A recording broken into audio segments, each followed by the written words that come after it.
ಮುಂಗಾರು ಅಧಿವೇಶನದಲ್ಲಿ ರಾಜಕೀಯ ಕದನಕ್ಕಾಗಿ ಆಡಳಿತ ಮತ್ತು ಪ್ರತಿಪಕ್ಷಗಳು ಸಜ್ಜಾಗಿವೆ. ಇದಕ್ಕಾಗಿ ಬಿಜೆಪಿ ಶಾಸಕಾಂಗ ಸಭೆಯನ್ನು ನಡೆಸಿದೆ. ಜೆಡಿಎಸ್ ಇಂದು ಜೆಡಿಎಲ್ಪಿ ಸಭೆ ನಡೆಸುವುದಕ್ಕೆ ಮುಂದಾಗಿದೆ.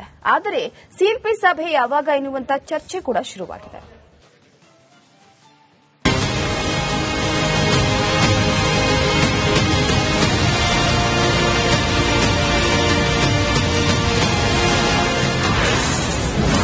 ಸರ್ಕಾರ ಕಟ್ಟಿಹಾಕಲು ದೋಸ್ತಿ ಸನ್ನದ್ಧ. ಸರ್ಕಾರದಿಂದ ಸಮರಾಭ್ಯಾಸ ಯಾವಾಗ? ಅಧಿವೇಶನ ಇಂದಿನಿಂದ ಕಾವೇರಲಿದೆ. ಸರ್ಕಾರವನ್ನ ಕಟ್ಟಿಹಾಕೋಕೆ ವಿಪಕ್ಷಗಳು ಸಮರಾಭ್ಯಾಸವನ್ನ ಮಾಡಿ ತಯಾರಾಗಿವೆ. ರಣರಂಗಕ್ಕೆ ಧುಮುಕಲು ಸರ್ವ ಸನ್ನದ್ದವಾಗಿದೆ. ಇದಕ್ಕಾಗಿ ಬಿಜೆಪಿ ಶಾಸಕಾಂಗ ಸಭೆ ನಡೆಸಿದೆ. ಜೆಡಿಎಸ್ ಜೆಡಿಎಲ್ಪಿ ಸಭೆ ನಡೆಸಲು ಮುಂದಾಗಿದೆ. ಆದರೆ ಕಾಂಗ್ರೆಸ್ ಮಾತ್ರ ಮೌನವಾಗಿದೆ.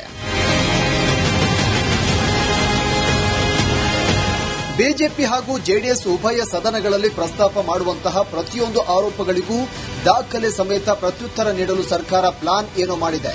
ಬಿಡದೆ ಟೌನ್ಶಿಪ್ ಯೋಜನೆ ಸಚಿವ ಬಿ ನಾಗೇಂದ್ರ ವಿಚಾರದಲ್ಲಿ ಖುದ್ದು ಸಿಎಂ ಡಿಕೆ ಶಿವಕುಮಾರ್ ಅವರೇ ಟಕ್ಕರ್ ಕೊಡೋಕೆ ರೆಡಿಯಾಗಿದ್ದಾರೆ. ಆದರೆ ಇದಕ್ಕೆಲ್ಲ ಸರ್ಕಾರ ತಾಲೀಮು ಮಾಡಿಲ್ಲ. ಕಾಂಗ್ರೆಸ್ ಶಾಸಕಾಂಗ ಪಕ್ಷದ ಸಭೆ ಯಾವಾಗ ಅನ್ನೋ ಚರ್ಚೆ ಶುರುವಾಗಿದೆ. ಪ್ರತಿ ಬಾರಿಯೂ ಅಧಿವೇಶನ ನಡೆಯುವಾಗ ಪ್ರತಿಪಕ್ಷಗಳನ್ನು ಕಟ್ಟಿಹಾಕಲು ಸರ್ಕಾರ ತನ್ನ ಕಲಿಗಳನ್ನು ಸಿದ್ಧ ಮಾಡುತ್ತೆ. ಶಾಸಕರಿಗೆ ಅಗತ್ಯ ಮಾಹಿತಿಗಳನ್ನು ನೀಡಿ ಸರ್ಕಾರದ ಪರ ಧ್ವನಿ ಎತ್ತಲು ತಯಾರಿಸಲಾಗುತ್ತೆ. ಆದರೆ ಈ ಬಾರಿ ಮಂಗಳವಾರ ಸಿಎಲ್ಪಿ ಸಭೆ ನಡೆಯಲಿದೆ ಅಂತ ಹೇಳಿದ್ದಾದ್ರೂ ಇನ್ನೂ ಕೂಡ ಅಧಿಕೃತವಾಗಿ ದಿನಾಂಕ ನಿಗದಿಯಾಗಿಲ್ಲ. ಕಾರಣ ಸಚಿವ ಸ್ಥಾನ ವಂಚಿತ ಶಾಸಕರು ತಿರುಗಿ ಬೀಳಬಹುದು, ಸರ್ಕಾರದ ವಿರುದ್ಧ ಆಂತರಿಕ ಕಲಹ ಶುರು ಆಗಬಹುದು ಎಂಬ ಚರ್ಚೆಗಳು ನಡೆದಿವೆ. ಇದರ ಬಿಸಿ ಸಿಎಲ್ಪಿಗೂ ತಟ್ಟಬಹುದು ಎಂಬ ಗುಸುಗುಸು ಟಾಕ್ ಇದೆ. ಈಗ ಅವರಿಗೆ ಸಿಎಂ ಅವರಿಗೆ ಎಲ್ಲ ಮಾಹಿತಿ ಇದೆ. ಮೊದಲಿಂದ ಎಲ್ಲ ರೀತಿಯಲ್ಲಿ ಅವ್ರು ಏನು ಮೊದಲಿಂದ ಯಾವಾಗ ಸ್ಟಾರ್ಟ್ ಆಯ್ತು, ಬಿಡಿದಿದ್ದು ಎಲ್ಲಿಂದ ಸ್ಟಾರ್ಟ್ ಆಯ್ತು, ಯಾರ್ಯಾರಿದ್ದಾಗೆಲ್ಲ ಮುಖ್ಯಮಂತ್ರಿ ಇದ್ದಾಗ ಆರ್ಡರ್ ಮಾಡಿದ್ರು, ಅದನ್ನೆಲ್ಲ ಕೂಡ ಅವ್ರಿಗೆ ಮಾಹಿತಿ ಇದೆ. ಜೊತೆಗೆ ಅದಕ್ಕೆ ಸಂಬಂಧಪಟ್ಟಂತ ನಮ್ಮ ಸಚಿವರು, ಇನ್ನು ಪೌರಾಡಳಿತ ಸಚಿವರು, ಅವ್ರಿಗೂ ಕೂಡ ಮಾಹಿತಿ ಇದೆ. ಹಾಗಾಗಿ ಯಾರಿಗೆ ಸಂಬಂಧಪಡ್ತದೆ ಅದನ್ನ ಬಿಡದಿ ಓನರ್ಶಿಪ್ ಬಗ್ಗೆ, ಇದು ಟೌನ್ಶಿಪ್ ಬಗ್ಗೆ ಅದನ್ನ ಉತ್ತರ ಖಂಡಿತವಾಗ್ಲೂ ಕೊಡ್ತಾರೆ. ಪ್ರತಿ ಬಾರಿಯೂ ಸಿಎಲ್ಪಿ ಸಭೆ ನಡೆಸಿದಾಗ ಸಚಿವರ ಕಾರ್ಯವೈಖರಿ, ಅನುದಾನದ ಬಗ್ಗೆ ಶಾಸಕರು ಗರಂ ಆಗ್ತಾ ಇದ್ರು. ಈ ಬಾರಿ ಸಚಿವ ಸ್ಥಾನ ಸಿಗದ ಕಾರಣ ಪರೋಕ್ಷವಾಗಿ ಅಸಮಾಧಾನ ಹೊರಹಾಕಬಹುದು ಎನ್ನಲಾಗಿದೆ. ಈ ಮುನಿಸಿನ ಬಿಸಿ ತಣ್ಣಗಾಗಲಿ ಅಂತ ಈ ಬಾರಿ ಸಿಎಲ್ಪಿ ಸಭೆ ಸ್ವಲ್ಪ ತಡ ಆಗಬಹುದು ಎಂಬ ಚರ್ಚೆ ನಡೆದಿದೆ. ಒಟ್ಟಾರೆಯಾಗಿ ಪ್ರತಿಪಕ್ಷಗಳ ವಿರುದ್ಧ ಸೆಣಸಬೇಕಾದ ಸರ್ಕಾರಕ್ಕೆ ತನ್ನದೇ ಶಾಸಕರ ಅಸಮಾಧಾನದ ಆತಂಕ ಕಾಡ್ತಾ ಇದೆ.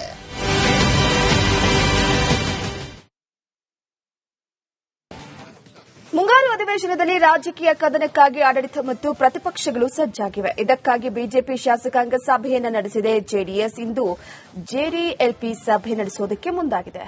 ಆದರೆ ಸಿಎಲ್ಪಿ ಸಭೆ ಯಾವಾಗ ಎನ್ನುವಂತ ಚರ್ಚೆ ಕೂಡ ಶುರುವಾಗಿದೆ.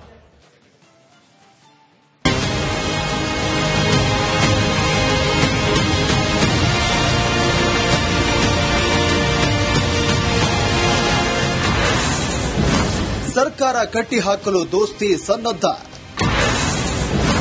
ಸರ್ಕಾರದಿಂದ ಸಮರಾಭ್ಯಾಸ ಯಾವಾಗ? ಅಧಿವೇಶನ ಇಂದಿನಿಂದ ಕಾವೇರಲಿದೆ. ಸರ್ಕಾರವನ್ನ ಕಟ್ಟಿಹಾಕೋಕೆ ವಿಪಕ್ಷಗಳು ಸಮರಾಭ್ಯಾಸವನ್ನ ಮಾಡಿ ತಯಾರಾಗಿವೆ.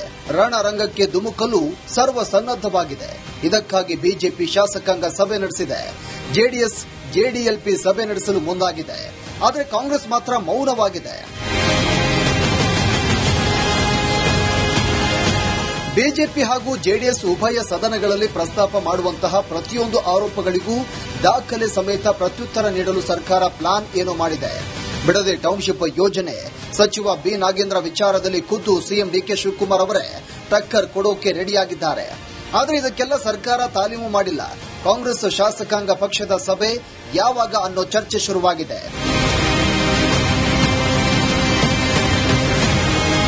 ಪ್ರತಿ ಬಾರಿಯೂ ಅಧಿವೇಶನ ನಡೆಯುವಾಗ ಪ್ರತಿಪಕ್ಷಗಳನ್ನು ಕಟ್ಟಿಹಾಕಲು ಸರ್ಕಾರ ತನ್ನ ಕಲಿಗಳನ್ನು ಸಿದ್ಧ ಮಾಡುತ್ತೆ. ಶಾಸಕರಿಗೆ ಅಗತ್ಯ ಮಾಹಿತಿಗಳನ್ನು ನೀಡಿ ಸರ್ಕಾರದ ಪರ ಧ್ವನಿ ಎತ್ತಲು ತಯಾರಿಸಲಾಗುತ್ತೆ. ಆದರೆ ಈ ಬಾರಿ ಮಂಗಳವಾರ ಸಿಎಲ್ಪಿ ಸಭೆ ನಡೆಯಲಿದೆ ಅಂತ ಹೇಳಿದ್ದಾದ್ರೂ ಇನ್ನೂ ಕೂಡ ಅಧಿಕೃತವಾಗಿ ದಿನಾಂಕ ನಿಗದಿಯಾಗಿಲ್ಲ. ಕಾರಣ ಸಚಿವ ಸ್ಥಾನ ವಂಚಿತ ಶಾಸಕರು ತಿರುಗಿ ಬೀಳಬಹುದು, ಸರ್ಕಾರದ ವಿರುದ್ಧ ಆಂತರಿಕ ಕಲಹ ಶುರು ಆಗಬಹುದು ಎಂಬ ಚರ್ಚೆಗಳು ನಡೆದಿವೆ.